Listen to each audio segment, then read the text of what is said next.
d'influence sur ses anciennes colonies quand on la compare aux autres empires coloniaux précédents. En ce moment, la France semble avoir le plus d'influence sur ses anciennes colonies quand on la compare aux autres empires coloniaux précédents. En ce moment, les habitants des nations africaines qui étaient autrefois dominés par la France prennent position contre leurs anciens colonisateurs, recherchant une indépendance totale vis-à-vis de la France. Une question se pose du coup, quelles actions ou activités actuelles de la France qui ont entraîné ce ressentiment généralisé? La première ministre italienne Giorgia Meloni a longtemps fait la lumière sur les méfaits présumés de la France, et au lendemain du coup d'État au Niger, certains de ses propos ont reçu une attention particulière.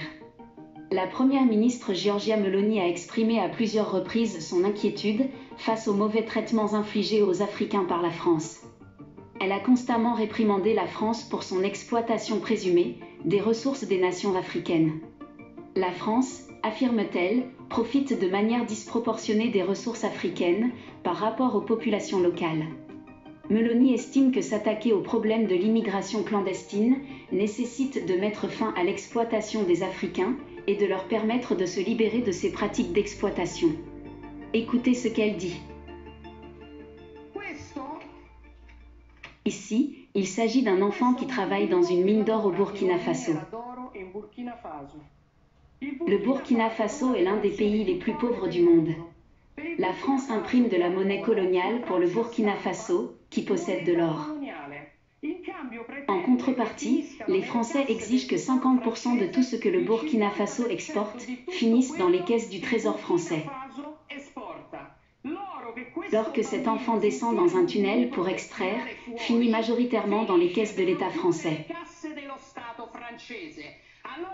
Donc, la solution n'est pas de prendre les Africains et de les amener en Europe, la solution est de libérer l'Afrique de certains Européens qui l'exploitent et de permettre à ces gens de vivre de ce qu'ils ont.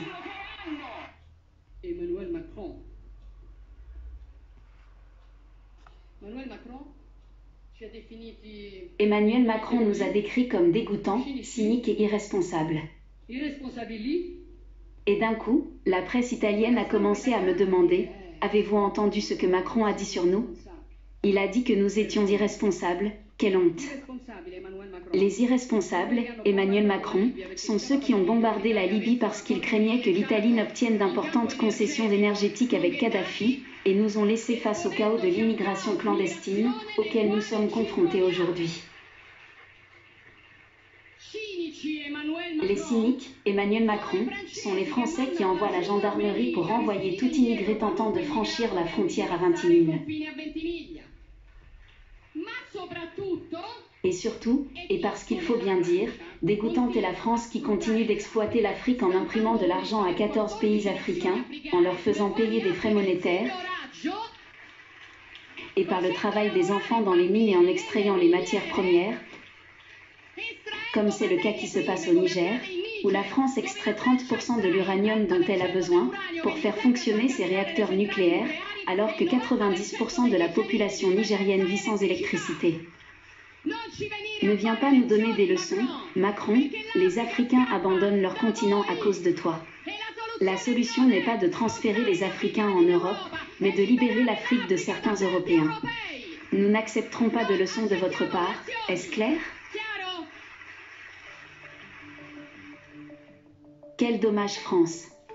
Ce que vous avez fait en Afrique depuis des décennies, c'est vraiment de la méchanceté au plus haut niveau.